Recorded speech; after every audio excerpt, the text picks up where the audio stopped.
Everybody good? Give me a second. Yes. No, you do your thing. We are live, so get ready. Well, thank you for everybody for being here in person and our online audience, as they say with these things. But we're going to call the meeting to order. It is 3:42, and let the record reflect that all members are present. And we need a motion to approve the March 28th, 2023 meeting minutes from Councilwood Spitzley. Councilman Hussein was excused absence. So moved. All in favor? Aye. And then for the April 25th, I'm in the wrong seat. April 25th, 2023. Back it up. We got a lot going on here. Oh, yeah, those. Okay. Yeah. So, March 28th, yes, I was in fact excused. Okay, go ahead. And then we have our last, April 25th when, Oh, no, go ahead. There's a small correction I have to April 25th. okay, great. Okay. So what is your correction? I was not present at the April 25th meeting. Matt Staples from my office was here. I'm listed as being there, and Matt is not on the list. Okay. Okay. All right, so now you got that, Renee? Thank you. So, Yep. then, so with that change. Yep, so I will move the amended meeting minutes. Okay. All in favor? Aye. All right, thank you. Well, we've been having so many, so I think that the ad hoc committee's been going very well. Mm-hmm. And just really has been rich dialogue, great participation, a lot of good questions and wisdom from you all as committee team members. And so for this particular meeting, I wanted to kind of take a moment to, I guess, reflect on everything that's happened and really kind of shift the committee towards how we want to start looking at solutions. And so I thought, instead of having so many presentations today, not have any presentations, but really be able to, discuss recommendations and how we want to report out. And then also thereafter have, of course, public comment. Councilwoman Spitzley. So I think, first of all, you guys have done a great job on this, and the folks that we've had here, I think, have provided very helpful information. I think at this point we need to look inward, and we need to have some input from the administration. And I say that because whatever recommendations you put forth, we want to make sure that the administration, HRCS, whomever, that's the caller chair, has had the opportunity to provide some comment. I think that if we don't, then whatever we submit could be open to, you don't want to delegitimize all your hard work by them saying that they were never consulted. I'm always covering my bases. So I am suggesting that at one of the next meetings, we have either HRCS, someone from HRCS here to talk about, what they do and how they interact with these other groups. So that can be part of the record as well. Okay. What are your thoughts, Vice Chair? Well, I think to be fair, if we, the idea was we were taking a look at the issue. We were going to, at some point, mine the minutes, take inventory, determine what we actually have control over, what are local, state, federal issues, what are policy issues, what are administrative issues, what are budgetary issues, all of that, right? And so if we're going to be fair and pull them in, we had some conversations about potentially pulling in county officials and state officials, and as an example, Ann Brown from Melissa Slocum's office. I think you need to pull all of them in, because what we need to do at some point, and the work has to start, I think, in order to make that September 1st deadline. We got to be hitting this over the summer. We're going to be hopefully sending through resolution recommendations to all of these different bodies, right? And so if you don't want to catch anybody up, by surprise, and you want to enhance the likelihood that folks might actually take this up as an issue, I think that's what we need to do. I agree, I like that. But in terms of where we're at now, I haven't had the opportunity personally to I mine have mine not the either, minutes and extract that so. information. Oh, yeah, and today was just about Yeah. what's the plan, so then we Yeah. know how we're looking, what lens Yeah. we're looking, Yeah. you know, to. And I think you make a fair point. Mhm. Instead of doing that work now, maybe we pull those folks in, a couple additional meetings, and we start to do that work. I mean, we can mine this, We right? can, we can walk and chew bubble gum. Yeah, But I right. still think you need to be Yeah, pulling them in. yeah, I agree. Well, what I asked Renee to do, and thank you so much, at the final hours, I appreciate it, is to print, you know, Yeah. a lot of us are hard Yeah, copy yeah. people, all the Yeah. minutes prior, as well as the agendas, so, you know, just to kind of keep track and take notes, and of course, we know the resolution, what the charge is. So what I've heard today so far, and I apologize, I have a little allergy, is looking inward, but I guess also looking outward. Yes. And with that, we are talking about policy change, administrative change, budget change.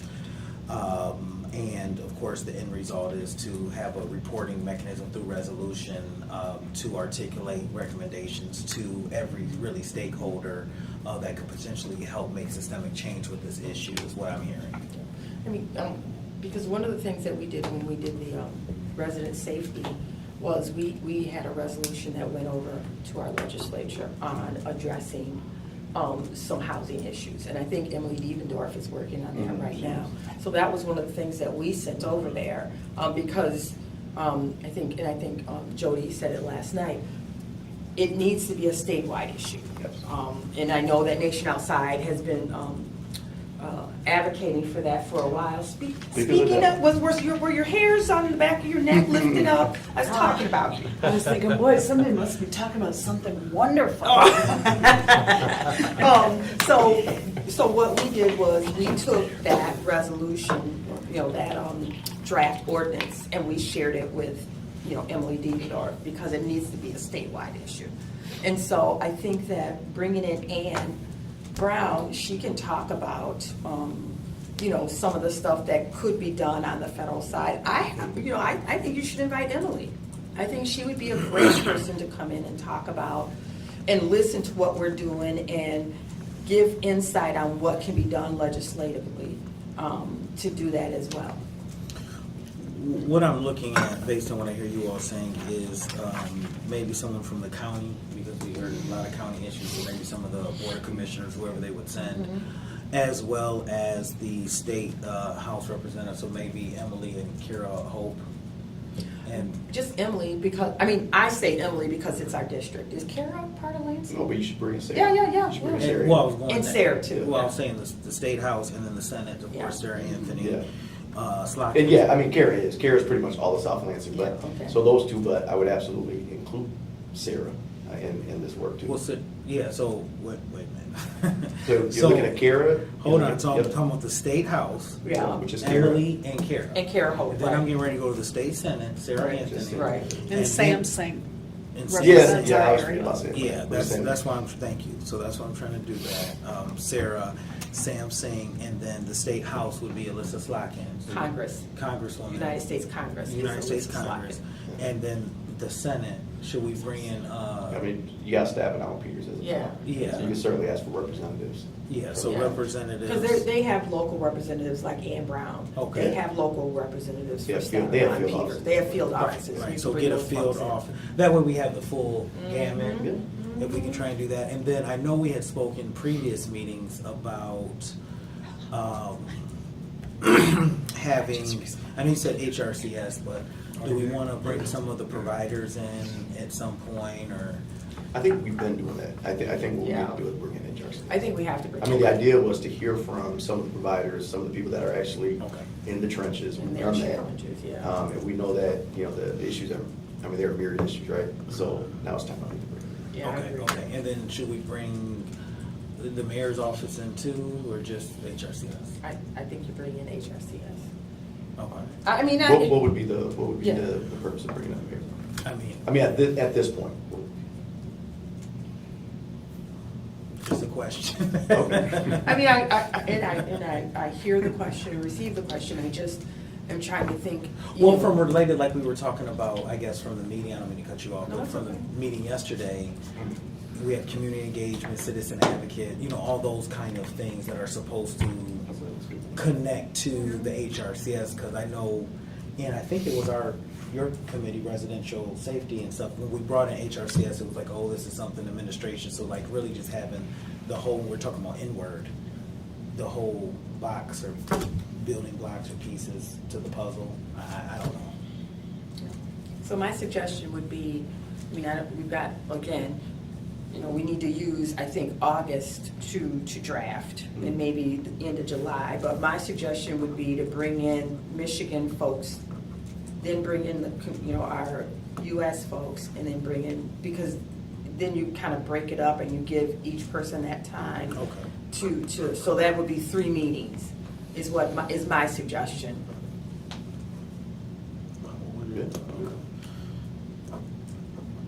Okay. Yeah, and then, I mean, time just moves. Yeah, it goes faster than you think it does to try to get that stuff done, and then try to incorporate stuff in budget priorities, which are coming out right after that. I mean, it was a lot. Oh, yeah. It was a lot. Anything you guys think we're missing, or?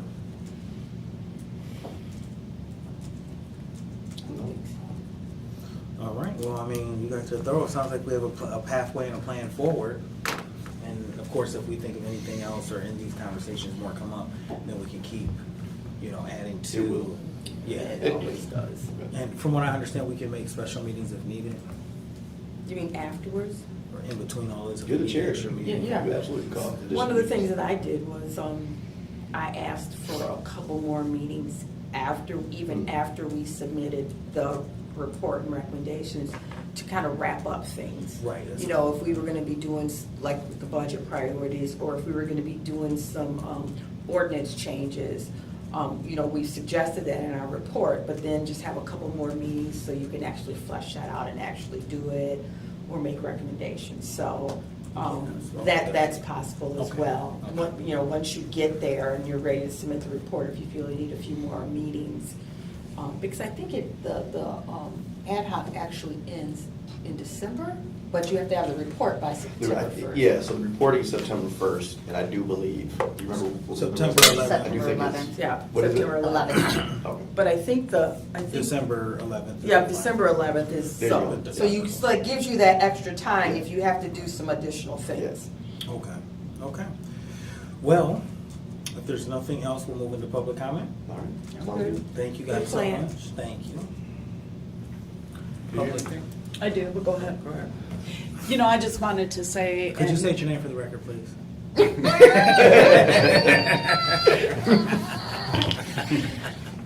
Queen Jody. Yes. Jody Washington, thank you. So I'm just shocked she finally admitted it.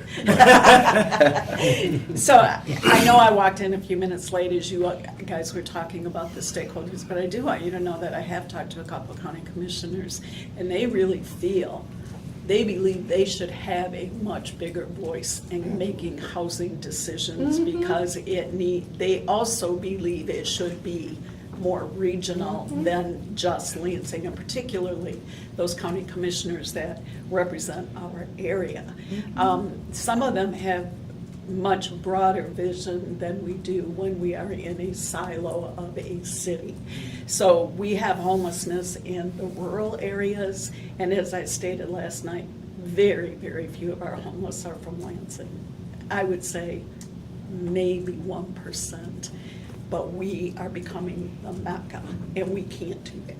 We need to serve our people and serve them well, but we cannot continue the trajectory we're on, or we will be broke. And it's not good for anybody. We've had this discussion. It's not good for them. It's not good for us. It's not good for anybody. So I think you really need to consider, when you do bring in the county commissioners, and I believe I have some transcripts of some minutes. Let me read them, and I can make a better recommendation to you on who you should invite, or I can forward those to you. However, having said that, maybe more of the money needs to be filtered through the county. Maybe we need to find a much better way of distributing our money that goes to agencies. I know at one point, love him or hate him, Virgin Monero, what he really wanted to do was take the 1.25 or whatever the original amount was and give it to United Way, because they are the experts. But what we have now is we have an elite, corrupt group handling all the money. And it's unfortunate we went the direction we With no, went in. with no, No oversight. And That's we the can't- problem, with and we no can't- oversight. But we shouldn't have to have an entire department to oversee the corruption of people we're giving the money to. That's an entire auditing department. And we have just gone around it in such a poor way. So I think there's a lot of things that can be addressed here, but man, I am so glad. Thank you, Carol Wood, for taking my suggestion to have this ad hoc, because Andy Shore refused to do it. So you say call in the administration, why? You're the legislative branch, not them. And so this is and this is what we're dealing with county commissioners, state legislators, US legislators. This is a legislative issue, not an administrative issue. And we need to remember our separate branches of government. So thank you for doing this, but I would really encourage you to start partnering more with the region, with county commissioners. It's become an absolute must. Our murder rates are rising. I know these people intimately and I love them, but I will admit they are not heroes just because they're homeless. Okay, I know who and what they are, and I love them anyway, but these are not victims. They are victims of poor choices. They are victims of poor mental health services. They are victims of our agencies that promise them services, the wraparound services that they never get. They are victims of Lansing Housing Commission not paying their portion of rent. They are victims of all of this, but they're not heroes. And they're not victims in the sense that most people that aren't involved with them want to think of them. So I spend my days in court advocating for some of them. I know what they've done. But thank God, like your court, I'm working with one woman to get her into mental health court. It will be the only way she will submit to mental health services. So we can work through the courts, we have to work through the courts. This is so much of a bigger issue than what anybody acknowledges. And the solutions of tiny houses and put them in a park, those are so short-sighted and ignorant. And ignorant, I mean by lack of knowledge. So I will get the county commissioner names to you that have been involved with this, and we need to start legislatively demanding the end to exclusionary zoning. It must stop. It's discriminatory, and it should be illegal. It's been outlawed in California, I think Oregon, other states, and we don't engage in it, or there'd be nowhere for people, but it's got to stop. And kudos to this legislative branch for taking it up. It's a big, big issue, and I don't think you're going to be done in September. Thank you so much. All right, so a couple things. I received a phone call, Michael Lynn. I received a phone call from Crystal Nurse from LSJ with an update on the 24-hour warming center, or the emergency warming center. And supposedly the city came back with a number amount of what they had meetings and determined would be the cost of this warming center, and it was $2.2 million. $650,000 was to purchase a building, 1.1 was for renovations and furnishing it, and $500K was for staffing, if I remember the numbers were correct. I asked Crystal, she asked me for a statement, a comment on this subject, and I asked her what the address was. Where's this place going? They didn't give an address. They didn't have an address. So, one place. Yeah, One. So Not I working wanna with make- the churches or anything, just but, one. but with the information that she had was that they had sat down thoughtfully, equitably, and all of that conversation around how they can house homeless during the cold blue moments and cold red, whatever's going to be in the summer. And this is what they came up with. So that didn't include this ad hoc committee.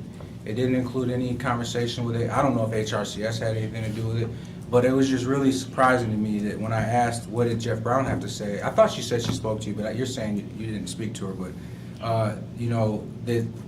they didn't have any part in this. This ad hoc committee or the council didn't have any part in this. So first of all, I believe that it's ultimately a position of propaganda to kind of put out this huge number that the community is going to say, oh, we can't afford that because we're talking about budget cuts right now, rather than just sit down and have an organic look at how we can handle people not dying during the winter and during the summertime. That's it. For the couple months that there is, I believe we had 4 or 5 cold blues this winter. They could have opened any building downtown.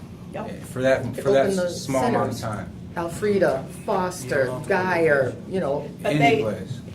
So with that being said, so I did a little bit of research, sent Crystal Nurse this information. Jackson is already doing this right now. They purchased a school. There's another place in Kalamazoo Massachusetts is doing that's it, this. too. Yeah, there's so many places that are doing it, and it's an emergent. I believe it's an emergent necessity when it happens, right? So right now it's no problem. As soon as it gets to be below 0 temperatures, it's an emergency, and then it falls on the fire department, falls on Sparrow and McLaren, because those people do call somebody to get in warm. So like, an organic look at this doesn't come up with $2.2 million, and that's just the headline. Because that tells the voters that we don't want to deal with this, that's way too much money, because on the back end of the headline is, there's budgetary restraints that are coming up. So it's just for me, and for you all, when you ask the question, should we invite the mayor? If they were going to come to the table for that type of conversation, like 3 people said that's their job, then yes, but we know that's not what it's going to be. So I think that going the way you're going with this is perfect. Adding the mayor into this will just really be, just adding funk to what we're trying to figure out here. So that's that. And I don't know if I wish Crystal had a contact. Now that you say something, you asked me the question right before the committee, Yeah. and I was thinking like you were talking like today or something. It might have been prior. It was weeks ago. Okay. I do recall her asking me, have you heard anything? I said I hadn't heard anything. Yeah. So she did ask me about that, but I said I had not heard anything or had any information. But it was weeks and weeks. Yeah. earlier. So that's how. So yeah. So as soon But as you today said it, she I was called thinking me. like, yeah. I So was thinking the- you were saying today, but I do recall her asking me about that. I just want to clear Yeah. that up. She did call, but it was, or actually, I think it was here Yeah. weeks and weeks ago. So my comment to that all is, now that you all know that, is just, I always want to know what the other individuals are thinking, right? And what their process and how their thought process goes. And when it comes to what you all are doing in this room, amazing work. Appreciate everything y'all doing. Jeff, you've been, doing a heck of a job being the chair of this and getting all these people to play in place. But this and what they've just done with that, without any conversation with y'all, shows their motive. In my opinion, it does. And so I feel like when you're dealing with this task, the budget's coming up, right? We're talking about $250,000 to add a $500 or $5,000 bonus to people who move here and work. Let's figure out where there's these little escapes of money that we don't know what to do with. Let's figure out in the budget that you guys have the ability to do out of this ad hoc committee to get this taken care of. You know what I'm saying? Like, there's places that can just open up for the day or whatever the case is. Put employees in there to watch over. Jerry did it. If you need to, provide Jerry with everything that he needs. Provide Otto with what they need. There's all these things that if we're really thinking about saving lives, we could do it. Yeah. And the only time you have to do it, because you have an administration that's so, I'm, in my opinion, attacking this vulnerable group instead of trying to help, then just hit the budget. Yeah. So I will share That's with it. you, last Go year, ahead, Councilwoman. I'm sorry, last year, I have a problem with that on council too. Carol be giving me the stank look all the time, but I mentioned to, I met with the mayor about warming centers. Because for me, it can't be just one place because of transportation issues. And so they have to be around the city. I met with him, why can't we open? Am I supposed to be in here? Wireless? No, maybe. Told me to come up here. It's because I'm here, but you're fine. I'm not starting no stuff today. No, it's not. I'm just, No, I don't know why. Dale told me to come up I don't know, Dale. He, here. He's the one in charge of us right yeah. now. No, we don't need you inside, in here. So my suggestion to the mayor I was was half joking. to open up Elfrida Schmidt, open up Let's, open up Foster, and open up, and partner to open up, over maybe at Otto for these cold blues. Put pallets or whatever there, Simple. coffee, and just open them up then. And so his response to me was, well, we already have the library, we have CATA, we have this. come on. So They closed though at a certain. I know that. So the question now is to come up with a figure and $50,000. We could say $50,000 for each. So that's $200,000 50,000 for Elfrida, you know, and that would cover a staff person or two overnight. It would, it would cover some coffee and some tea to warm people up. And that's Pretty simple. and that's it. Because you don't have to have this whole new building thing. You just open up, we have the facilities. And that was my suggestion. What I was told was, we can't find people who want to work overnight. People are doing it for Hogwash. free now. Hogwash. I'm just telling you, that's what I was told, is Yeah. that we can't find people who want to stay overnight. Yeah. But that's what I Well- mean by understanding. I'm sorry. Go ahead. No, can you, I just thought you got it? Yeah, for Okay, sure. all right. So, because I just want to tap in here, because I thought that's what all these years with Bishop Maxwell and the Faith Initiative was to, you guys are so funny, but was to utilize the faith community and not, the religion behind it, but, the support, the volunteers, the infrastructure, because there's churches of all kinds in every community at a much less cost with volunteer and infrastructure support. So similar to if we have HRCS type of grants, and to your point, if we have 200,000, say, okay, what are you going to be able to do if you put a request for proposal for $10,000? Let's say it's Jerry, and let's say it's Sycamore, whatever church down the street, and they say, well, for $10,000, we're able to provide this service, this many hours, this many coffees and teas, this many pallets, and we will have it, staffed and all of that. And then if you don't come through, you have to pay the money back, or, there's a plan A, plan B, see how it works. If you're a bad actor, you got to go. But, I mean, that's what I guess a tactical plan with the infrastructure of Lansing, caring about Lansing for Lansing. I thought that's what we were talking about. But having one facility, housing everybody, And that's building a new facility. And That's I what did not. ticks I'm me sorry. off. I'm sorry. Yeah, Go so ahead. it's Mr. Lynn, because he gave me his time, and then we'll. All right. hurry Just up and real finish. quick. Yeah, I will. I And want thank you to- for letting me say that, Yeah. because I didn't want to lose it. But this is why I say it's very important to understand what the other side is thinking on their actions, because we can sit here and diagnose the mayor's sickness all day long. And really what that does is just walks us down the line. And we're trying to do the process, like Adam said yesterday, I've done all your processes. And that really is only for, in my opinion, to show that you're defunct. Because you know that process wasn't going to end up being what you needed to be, but you have to run that so that you can say, okay, you're not. So what I mean is, we need not lean on them to No. do the right thing or to come to the table with this, hit the budget. That's the place where you can say, okay, this is what we are signifying for this process, period.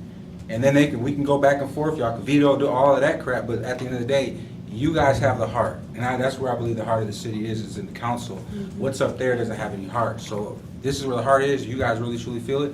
2 minutes, just now, you all came up with actual ways to combat this problem, no question, and even a dollar amount. So this is right here, we just know, don't even take this as reality or like they really sat down at a table like this and brought people in. None of that took place.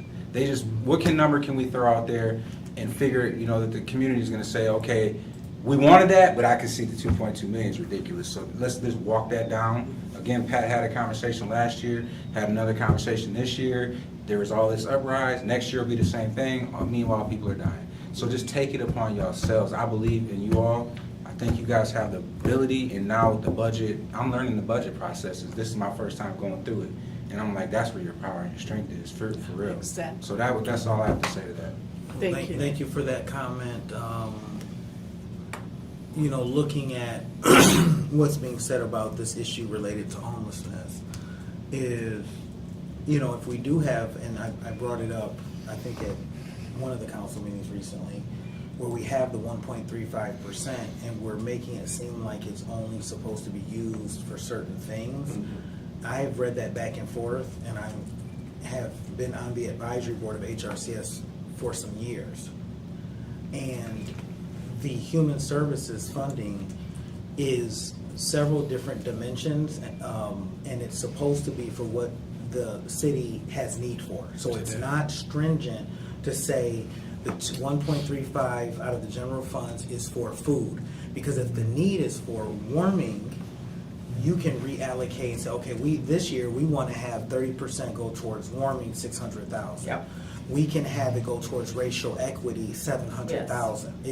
The 1/10% is in addition to make sure, because that was approved by council before I got here, because, and I was in the meeting when it was approved, was because there was a need in the community for racial equity work.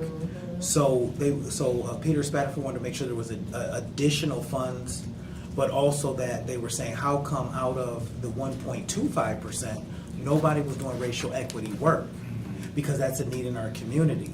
So if warming people who are homeless is a need, well, even in that 1.35, maybe we don't give $700,000 to the same agencies to do the same thing and create a shelter where we could allocate some of that funding and say, well, we're going to use it for your ideal and work with the churches, and then you have $300,000 for the actual shelter, and work with the community to make that work. Right. You know. Thank you. So that's just something in having this dialogue and thinking about that. Your public comment is. Thank you. I'm going to talk You got- anyway you got because this 15 is seconds. totally relevant. During the last Code Blue, 13 now. I called Derek Knox and asked him if he would be willing to open up Otto. He said absolutely 100%. It is on the bus line. Trust me, every homeless person knows how to get there and can get there.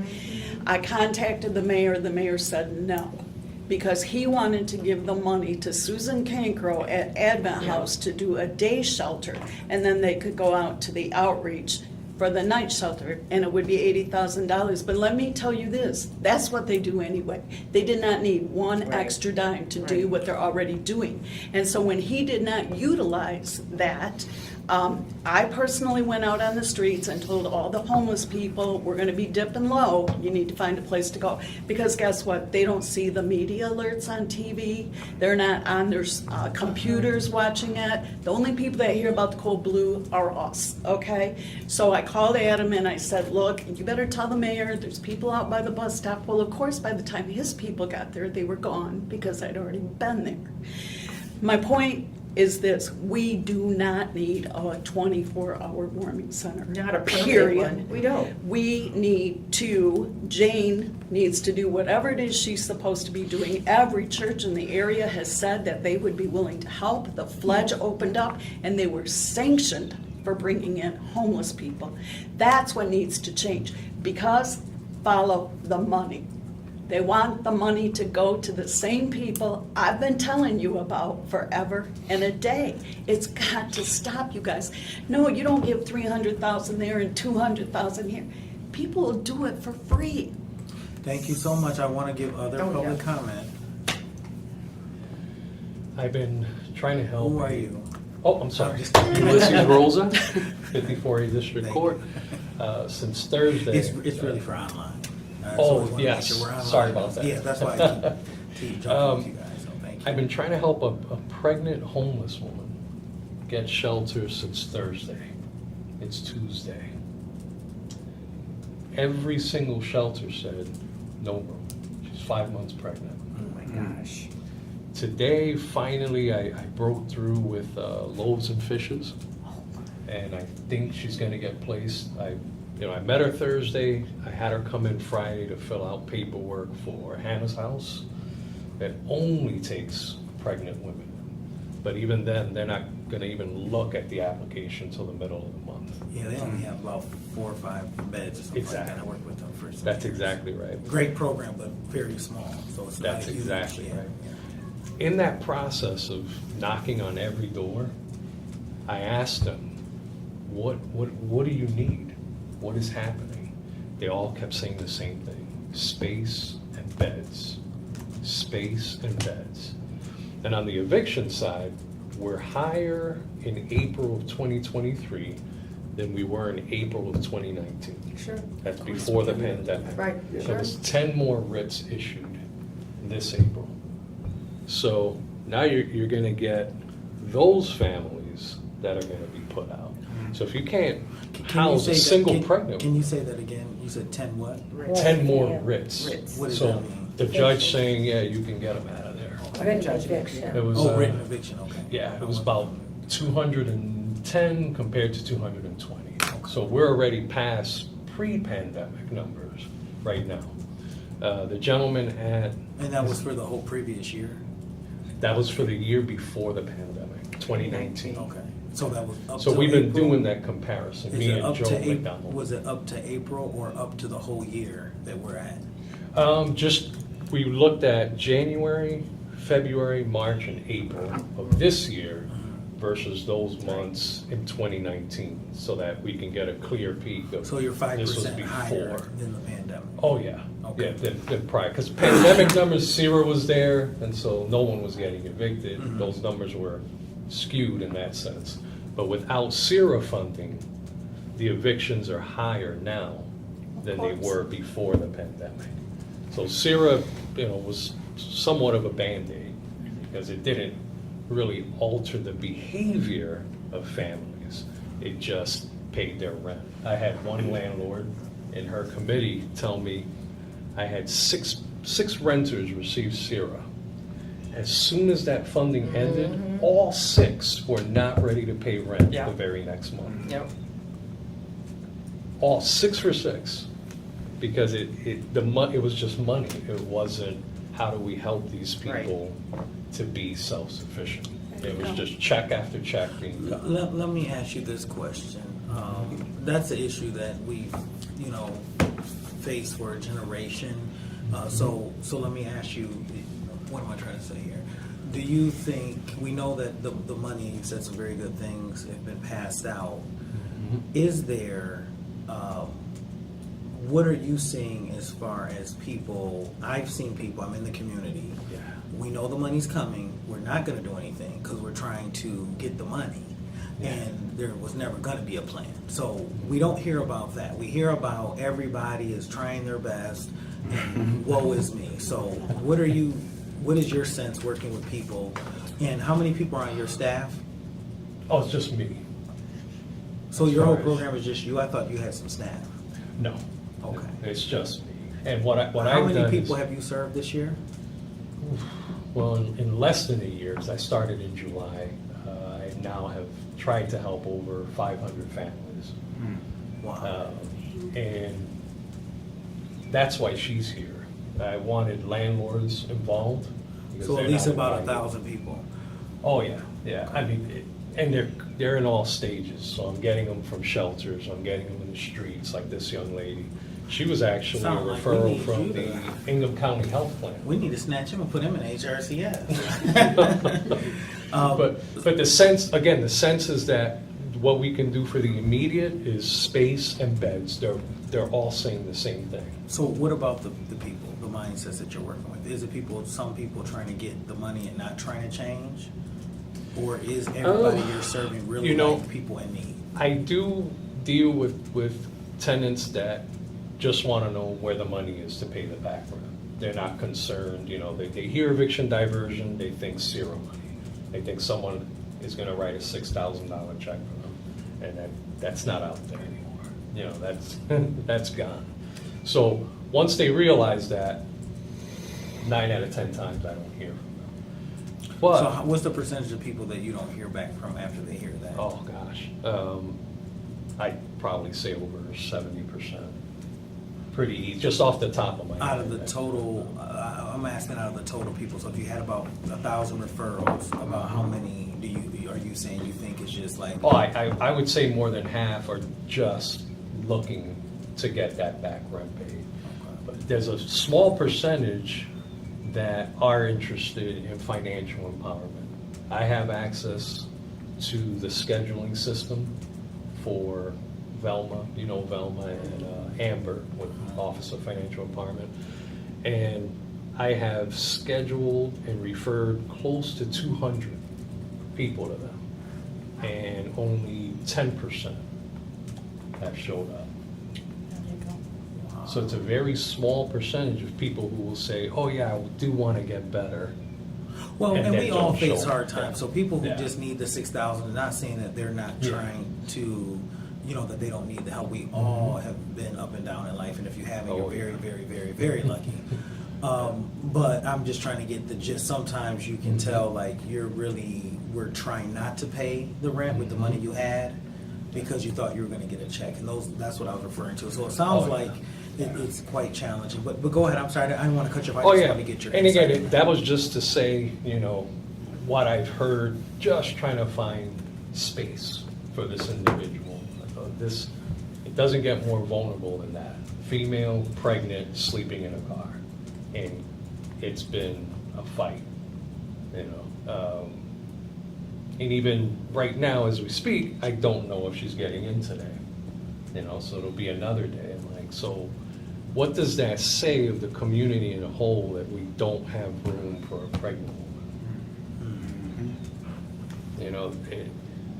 It's a single situation, but to me, I'm like, But it's reflective, it's Yeah. reflective of our priorities That's it. as a city. It's right. maybe just one person, but that Right, is right. reflective of what our priorities are But let as a me- community. Yeah, and let me ask what your statement was. You are the 54 District Court, not the City of Lansing. right. So everything you're talking about, I thought that's what HRCS does. So how, what you're talking about, I mean, that really sounds like, so could you, the housing ombudsman and the services there, so could you kind of paint a better or a greater understanding, or is it just?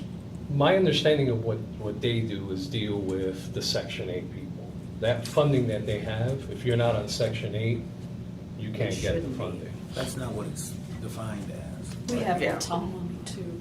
Did you Okay. try that? So- Okay. Well, No, the housing ombudsman was created as that one stop for folks who are, it's not just for Section 8, it's not just, if I got evicted or I was going through the process, I should be able to call the housing ombudsman and get some direction. When we initially were looking at this position, we were looking at somebody who had a legal background, not to be a lawyer, but someone who could navigate the courts and provide information on that. We were looking at somebody who could provide partnerships with like the rental clinic and the housing clinic at Michigan State. We were looking for somebody who could provide education to folks. What are your rights if you get evicted? What are your rights if you have a red tag on your house? So it was really an education type of thing, in addition to working with HRCS, because that position was not supposed to be in HRCS. That was supposed to be in the mayor's office. So you were supposed to work with all departments to figure out what services the city of Lansing could provide to an individual. That, what I recall, was how that position was created. So when the previous administration left, some of his staff needed a place to go. And so that position was then housed in HRCS. It was supposed to be a mayor's position, and Joe McDonald was appointed to that position. That's what happened. And I'm not casting dispersions. I'm just giving you facts. As that was the origin of the housing ombudsman position, and that has what's happened to the housing ombudsman's position. So everything you've described sounds like a housing ombudsman. So with the 500 people that you are working with and have, are you guys working with, is Joe, I guess, your counter colleague, and working every case collaboratively? he'll reach out to me with asking for case information. That's how I knew the information about the writs being issued, because he'll ask questions like that. Hey, how many writs were issued in 2019 versus now? And When was that question asked? Is that like in the Oh, middle of the year? January, February, March. Okay, so He's it's asked something- me every month, right at the end of the month, hey, can you And what does get he me do with the that information information? again? Yeah. I don't know if he's bringing it to other meetings or, he just asks for the information. The manager of the civil department runs the numbers, and then she'll email me and I'll say, hey, Joe, here you go. This is then versus now. Okay. But Thank Yeah. you. It sounds like people want to be armed with data so they can say, hey, the reason why we're struggling is because look at bulk. Because it's been used before. It's been used by Kim. It's been used by Kim. I'm not used to Kim. Yeah. Been used by Kim. Been used by Joe to talk about why they can't possibly serve the need, right? Because there's just so, and so I'm sorry, I don't even have the words, I'm frustrated. Okay. You know what I mean? Go No, ahead. we're still in public comment. Would you like Yeah. to say anything? We're so glad that you came. Nice meeting everyone. What's your? It's like a big family Right. here, everyone My comes name every is week. Rita Dunlop, and I'm representing the Managers Association, the Rental Property Managers Association. Okay, owners, I should say, not managers, owners. Okay, so my little piece of the puzzle is, how can I help other managers view the homeless in a different position to make them more rentable? Is that a correct statement, or something on that order? Well, have you worked with HRCS?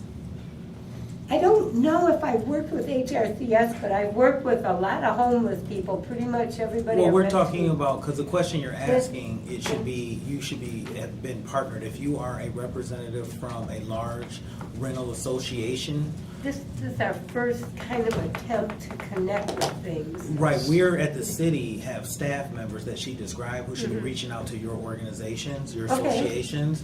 Great. And you should know who that person is in HRCS. Well, I certainly will get that information. Okay, and. Joe McDonald was in that meeting Right. 2 weeks ago with the rental association. Right. Is that the first time he's been to that That's- meeting? No, I think he was there before when they were talking about Rent Smart. Oh, yeah. Okay. You're right. I believe So, he has but had if you're the representation. representative, do you all, your groups, work with Mr. McDonald to help these homeless people get into the question you're asking us, making them rentable, and helping get them placed into available units that you all have available? Well, I certainly have a lot of referrals from various homeless agencies, and I work with many of them. But see, if I can explain just a slight thing, okay, I'm in the process of making down a list of why other managers might be reluctant to rent to the homeless. See if I could isolate a few issues and see if we could, maybe start at that process and work out. What has happened before is. That is fantastic. Have you worked with Joe McDonald? Because that's what we're looking I for him to do. have talked with Joe is, before, is yes. to work to address what you're saying is perfect. Is we are Okay. looking for groups like you in the city to work with HRCS to Okay. look at the barriers of homelessness Exactly. and see how that they could be addressed and work as a team to address those so we can get people out of the street, out of back 40, out of the shelters into permanent housing with the supports from the other agencies such as mental health, life Oh, skills CMH, management, yeah. vocational rehabilitation or employment services, and something that might uplift someone and empower them so they can be encouraged in who they are. So, Oh, God, you took the word, I would not be able to use your words because I'm not at that level of expressing myself. But what is in my heart, you have just expressed. oh, So you're bless you. taking my thoughts and put them in your words. Good for you, I'm impressed. Oh, well, bless you. But everyone at this table, and that's why when you introduce yourself, we kind of laugh because everyone's here is kind of like a family. We come every week because everyone at this table is serious about addressing these issues. Me too. And we're so glad to have you. This is why I asked the president of their association if they can have someone here to represent them, because the landlords want to be involved. They feel like they're not invited to anything and that they're never invited to anything. And they're the owners. What we would have liked to see is HRCS invite them because that's what we thought was happening. So we thank you for We'll the make a eviction better diversion connection program. with me, we'll make a better connection. Yes, now, can I ask you guys, the senior council people, would, like. Oh, is that what we are now? Did you see me looking? All right, go What do ahead. you mean by that? Veteran. We're gonna give you a veteran in war, but, so would this be something like their group that how would we kind of help them get engaged with the city? Because I wouldn't want to lose, how many owners are you representing? Well, I would have to talk to Doug, because I'm not sure, because there's It's very. 135 members. Okay, so good. 135 landlords, basically, at the table right now. what would be the appropriate to try and get them engaged with the city so we can have more opportunity to break down barriers and get people housed? What would be the proper, because she's here now and I don't really. Right, so the first we had, Doug was at my ad hoc committee. And Great. Provided great, last year, provided great information. So this is a wealth of information right here that has not been untapped. You know, short of sending in, calling or sending an email saying, I want you to come here for a meeting, I have somebody you want to meet, and, bringing them in and having everybody sit down, I'm not quite sure. I mean, that's what I would do, is I would say, I would email him, chair of this, we have this great resource, we'd like to sit down and talk about collaboration. But be prepared if that doesn't happen. Your thoughts? You want them to sit there, you want who to call who, and who to sit I down want with him who? to call the housing ombudsman and have him come to a meeting and introduce Joe to her. I But met Joe. that's already been done. The problem is that's not bearing fruit, right? Right. And I heard a question that was never answered. Has Joe helped with? No. No. Of course not. So that's probably not the Right. route that's gonna, again, there's no gold at the end of that bag. But what's the So route? what I would, Yeah. That's why I'm asking. let me think on it. Yeah, I'm okay. gonna be real honest with you, it's That's hard fine. to traction these days. Yeah, it Anything. is. Well, and that's why I asked, because I don't want to. There's somebody down at the end that maybe has a thought. If I can. Well, public comment is on. So, what I heard yesterday when we heard the mayor's office and the money that's in there and the allocated funds, they're supposed to be doing this type of work. And then, like you said, Joe is supposed to be in the mayor's office, but moved over to HRCS. So, my thought process is reclassifying those non-union positions that aren't quantifying their existence by cutting their budget. And what I'm saying is, and I keep saying this, is that if you keep having these conversations with these Yeah. individuals who Yep. work there or not doing that job, then reclassifying that money to a different portion of the budget, and then the mayor's left with 1.1 million, you have to get your positions out of that. You can put that money over somewhere else that's more accountable to the council. Then, you get what I'm saying? So if that's, what is his name? Gabe's husband, I always call him Gabe's husband. Mark Lawrence is supposed to be doing some sort of job pertaining to this. Reclassify the money he gets. He's non-union, so that means if you're not getting the quantified existence, they can't quantify why they're here or what they do, or you can't see that. Then reclassify that money over to someplace else where it could be useful. HRCS is another aspect. You got all those people in there. We can't say what they do, who they do, how they do it. Then reclassify their funds away. Take some positions away and put it somewhere else. Okay, is that possible? It's a thought. To start attacking that instead of just complaining that they're not doing their job. And you guys you have legislative abilities. You don't have executive abilities to say, we're calling you in for not doing your job. And if he won't do that, then reclassify it. Take that job out, put it somewhere else that you do have ability to deal with. That's what I mean by the budget is y'all tool to get all of this stuff right. Yeah, so what he essentially is saying is that you could reappropriate, you work with the internal auditor, you figure out, as an example, what Joe actually counts Not towards. just in terms of Joe. that. I'm saying as an example. So Joe or Bart or whoever.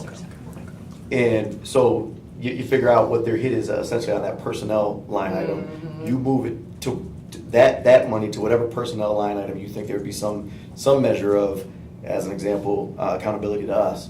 And then, of course, an appropriation is not a mandate to spend, but if the mayor believes that position is critical and needs to be funded, then of course he's going to spend. It's doable, but there are contracts and things like that, depending on what position you're talking about, that you have to navigate. But you're right, the ones that are non-union Yeah, are that's easier doable. are There's no easier to question. move because you don't have to go through any Absolutely. type of contract negotiations or arbitration. When it's got a 1 point whatever budget, Yeah. it gets to a point where how do I spend it? Well, I got a friend that I'm going to put in this position to be the media guy. Take that away so he doesn't have the ability. Then you got to really get somebody in there that can do all this job. Because right now he's paying like 3 people to do his job. I'm not asking what Jen get paid, why she gets paid. She's great. Like, she's the one that shows up everywhere. She's taking notes. She's responding to emails. My real question is, what does Andy do for $140,000? But take that money away so he can't fund her. And then now you have to actually do the work. This is what I mean. by non-contractual positions. All of those positions are not under UAW. They're just at-will employees. So that's how you start moving. There's no reason why that office got $1 million to do assistance for the guy that we hired to do the job. To do the job for helping homeless. But you got 7 different people doing your job, and they're not even like responsible and accountable to that. Right. Well, we got to stay on target with. Yeah, with sorry. the Just agenda And I will this tell you committee. this, though. And I have a and question. So when we talk about, just very quick, when we talk about accountability to council, the sad reality is we don't direct any city staff outside of council staff. So you can move those appropriations wherever you want, and at the end of the day, It's the the same mayor thing. is still the mayor, right? So unless you are looking at increasing city council's personnel line item, and then hoping that you'll see the value essentially, as you're spending that money and putting the positions on, and do we even have the ability? I mean, that's the sad reality. Yeah, if they Right? don't. I mean, at the end of the day, so I think 'Cause some of the things we're looking at, go ahead. Can I don't want to cut you, but I want to Yeah. ask this question. So if we hear what he's saying Mhm. and what you're saying, if, for example, you had a position that was helping homeless, because that's this committee, right? Yeah. And you said they're not doing a good job, they're not connecting with groups that have 130 Yeah, right. members who can really help with this housing, and who knows how many doors or units that they have available. And you say, okay, we're gonna cut that from the budget, and then let's say you appropriate funds and put them in neighborhood citizen engagement, the long title, right, for a position there.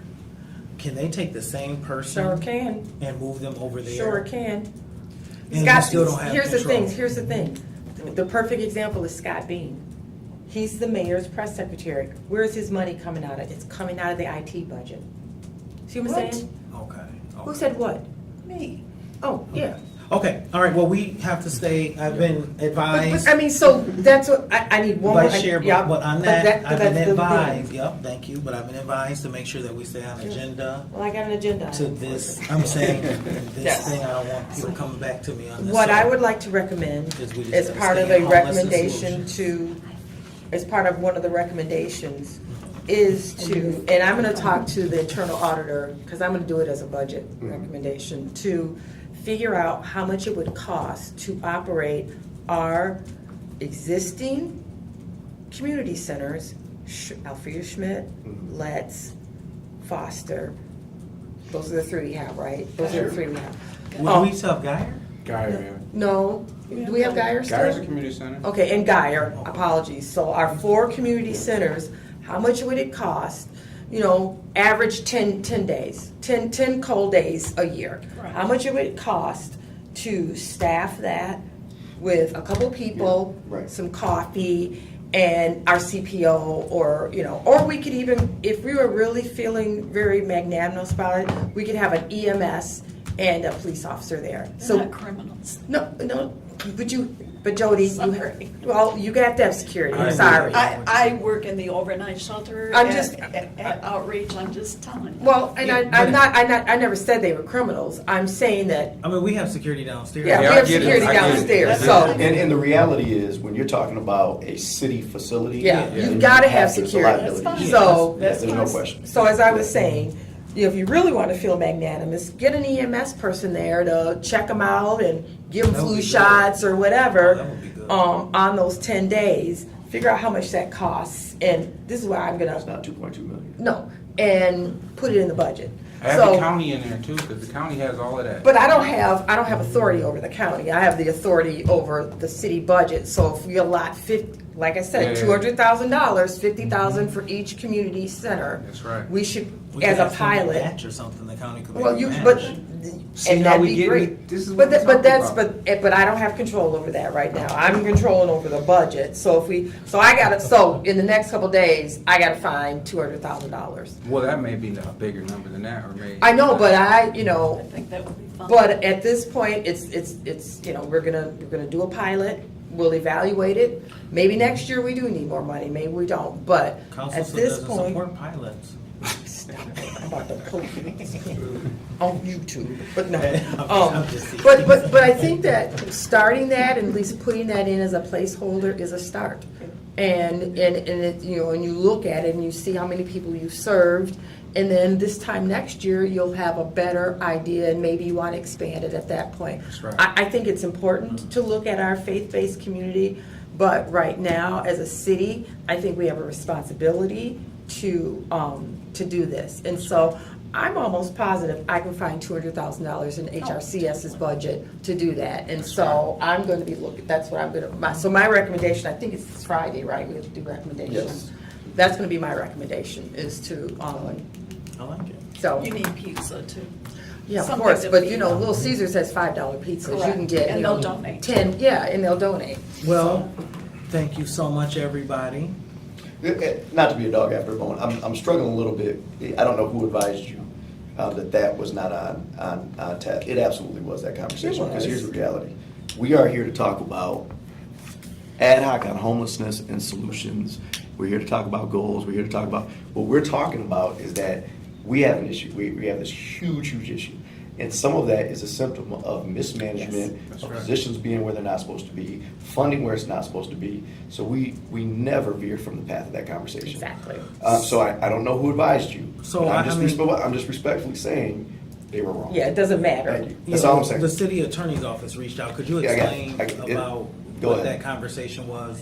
Sure, I mean, it wasn't in the context of this meeting, it Yeah. was in the context of a development and planning meeting where a quorum of this committee was Yes, present. that's and then different.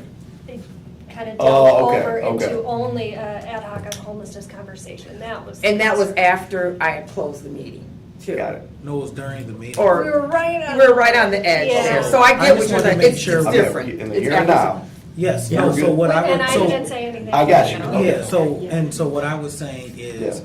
to make sure that we don't veer off into No, I got the you. budget and all this other stuff, That's right. because that was what was advised to me from city attorney's office, so. No, and I just wanted to make sure Yeah. we had an understanding that this conversation Oh, is absolutely, not that. but I just right? didn't want it Yeah. to go out of bounds. So And the other what- piece is, what I really like about that is you are absolutely right. So our priorities are reflected in the budget that we approve. Yep. And by approving that, so thank you for taking that on. Oh, I will, We yeah. put the ball in the administration's court. Their priorities are reflected in the way they spend that money. Exactly. Right, so if they are actually, this is a priority and we've appropriated it, then they will actually spend it. Yep. So I think it's a great idea.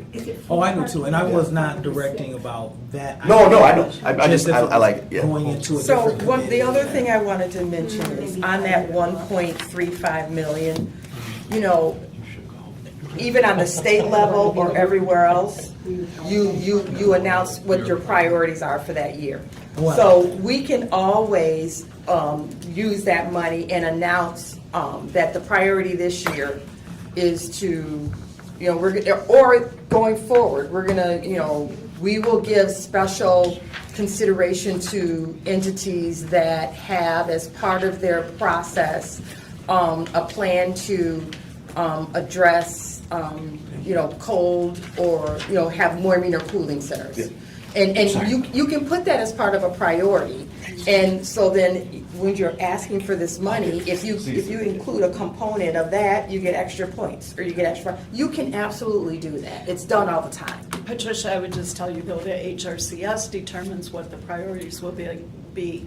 And as far, I just have to The say. mayor determines the priorities. Well, which Yeah, is part of yeah, HRCS. My problem with the budget and what we're doing here is that we give 1.35% of our general fund to agencies that are supposed to be taking care of this, and yet we hire Joe McDonald to do nothing more because he has no authority or any tools to help anybody with housing. And to their thing, when you meet with them, I would ask you to know this. The roadblocks to housing our homeless is, first and foremost, most of them have no income. Nobody is going to pay their entire rent. No. They have to have a housing voucher, they have to have an income, even if that's Social Security, most of them, Yeah. some of them do, most of them Yeah. do not. They have to have documentation. Yeah. You know, it's utopia to think you're gonna get all these landlords to yeah, go, oh, absolutely, here we go. absolutely. Because legally, you can't put them in there without documentation, income, Which is criminal supposed to be background checks, happening, but which is supposed to be happening at Advent. Susan Canco's supposed It's to not do it. happening. I know it Exactly. isn't. I Yes, know it but isn't. nobody, I mean, you have to have some type of income if you're able to work, so. Well, Social Security is an No, income. I know, but that means if you're able to work. So if you're not able to work, you get Social Security. many people are able to work, but like the Michigan Works, the Peckhams, the Michigan Rehabilitations are not involved with the agencies for some reason. So if you have an organization such as Advent House in your housing, But that's what they're supposed to be doing, is helping people We find know work. that. Well, But he's saying Advent that, House. yeah, it's not happening. I know, but listen what I'm saying. We're saying the same thing, is if Advent House has the people and they're supposed to help them get a job, they should be working with Michigan Works. Michigan Works should be working with employers to say, these people aren't perfect, they might have some situations. Can we create an opportunity like we do with some of our refugees and immigrant families to give them an opportunity where they're not so stringent on the qualifications It's or their Peckham. background or their experience? It's Peckham. They And had so- 700 openings. And so from there, but there's more employers than just Peckham with Michigan Works. But I'm saying with challenged individuals. That's what I'm saying. So the employers hire a few people. For example, Walmart, Myers, they have people too who are sometimes have challenges and barriers that they're willing to work with them. So that has to be a real thing, because if people do not have an income, to your point, they are never going to be able to pay the rent. So it's a risk involved. Even if people care, and you have a landlord who has their primary home and 2 houses, they can't afford to have 2 people not pay those rents because Right. they don't have enough money. Well, to and pay you're the missing my mortgages. point. The point is this, I'm is not nobody's missing the point. scaffolding anybody to a better position. They say, oh, look at here, we have homeless, we have somebody that hasn't paid their rent through the entire eviction moratorium. Now they want somebody to write them a check. I'm thrilled to hear that financial empowerment is getting involved, but you all have to understand. Now, I have a woman right now that was housed. She's homeless. She broke every window in the apartment and crapped all over their floors in the hallway. These are the individuals. Nobody's scaffolding anybody to teach them how to live Right, indoors. right, yes. And they are the ones bringing in the bed bugs. They are the ones bringing in the cockroaches. It's not as simple as people are trying to You guys make are it. saying No, the same thing. they're saying the same You exact guys thing. are saying, I don't you know guys, what he's yes, saying. Yes, no, yes. no, Thank you so you guys much. are saying the same I don't thing. know. He's what saying the he's same saying. thing you are. He's saying they're not doing it, so this is what they need to do. Right, But you they're guys are not- saying you're the just same saying- thing. But they want more money we don't have. Well, that's what he's And saying. then going so- back to what Mike Right. has said over and over and over at this table, the only way that you're going to effectuate change at some point is to start hitting them in Pull the the money. pocket. And Right. that's why I like announcing priorities. I really like that, because that's what I see Yes. based on what I'm reading about the Right. charter. What the funds are for is for, hey, these are our priorities, this is what we're Right, gonna fund right, this year. right. But what happens is we're gonna fund the same thing every year. Every year. No matter what changes in the landscape. Right. The other thing I'd like to say before we close is that I thought it was interesting, Mr. Rosa said that 2019, April to 2023, that there was 10 more evictions. Yeah, 5% increase or something like that. And that's about a 5% increase. And for me, from what we're hearing in the different meetings that we're in, that the need is exaggerated 300-400%, what he just said, that the real data is only 5% additional in evictions. That's, 200 is too many, but Right. it's only 5% from pre-COVID to post-COVID. So it's not 300 or 400% evictions. Yeah. After the Sierra Yeah. money is gone. Yeah, yeah. So that's something key that I learned today that I Yeah. thought was interesting versus Yeah. what I've seemingly have been presented to myself and maybe you all as well in the past. So I just wanted to note that too in our minds, is that 200 is too many, but if you go from Sure. 200 to 210, I don't know, That's- and I that's don't not know what's if been 200 is presented. too many. I don't know the individual circumstances. I will say that I am sure that there are some evictions in there that could be avoided. I will say that flat out. But I don't know if 200 is 200 too many. I don't know what that is. And it really doesn't matter. It really doesn't matter. I think for us, we have to do what we have to do, which is put forth some concrete, tangible recommendations, because that's all we can do. Yep. And then, Yep, as absolutely. far as a budget, do the things that we can do Yep. in the budget and put them forth. That's unfortunately the separation of powers that we have right now. And so, I'm glad that the courts were here, because, Kristen Simmons had talked about having a specialty court that dealt with evictions and homelessness. And we put that as part of our priorities last year, to support that. I don't know where that is. And so we are not talking to each other in this department. okay? We are not talking to each other, and we're not coordinating. We're not coordinating with Michigan Works, we're not coordinating with Peckham. We're not making the people we're giving money to do the things they're supposed to. Advent House is supposed to be providing wraparound services, but what happens, what Susan is doing is, it's easier to hotel them, and then she runs out of money, and then she asks for more money. That's easy to do. I can do that in my sleep.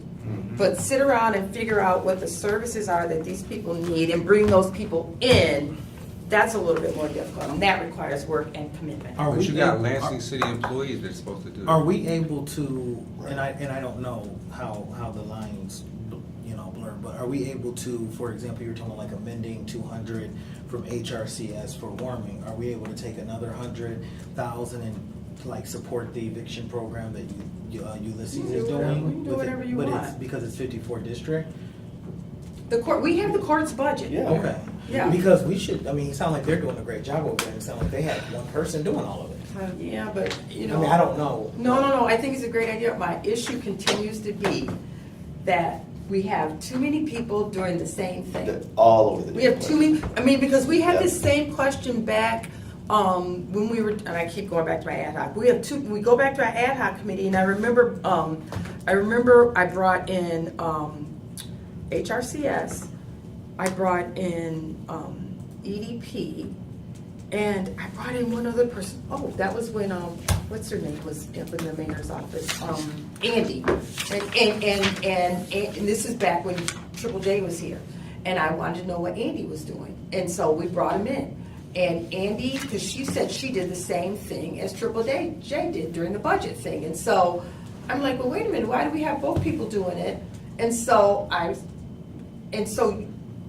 she basically, because I have the memo to this day, that she sent an email to Triple J saying, Councilwoman Spitzley wants to know what I'm doing, blah, blah, blah. You need to tell her that we're working together and that we're doing the same thing. And Triple J sent me that email. So, I'm tired of giving money to people that are 3 and 4 people that are doing the same thing. I think that what he's doing is admirable. If you're going to give money to him, we got to cut it from somewhere else. That's right. Because we can't keep funding people doing the same He thing. is From literally HRCS. doing what Joe McDonald was supposed to. He's- Sorry, he what the housing even- ombudsman was supposed to do. Yeah, he even brought the rental lady. Yeah, So- and the housing ombudsman position predates the specialty program, Exactly. right? And so the specialty program would have never been necessary had we been getting what we needed from that particular Yeah, how office. much funding is going to the housing ombudsman? You have We to ask. have to ask Emily. Ask Emily to deal with Yeah. that, to help you out with that. Yeah. All right, well, I know we're getting past towards Yeah. 5, so if there's no further matters, consider this meeting adjourned. Thank you all for being here. Yeah, for sure, let's go. Oh, you wanna do it here? Oh, we can do it here, I don't care. Is it, are we off? We are off. Yeah, we're off. All right, off the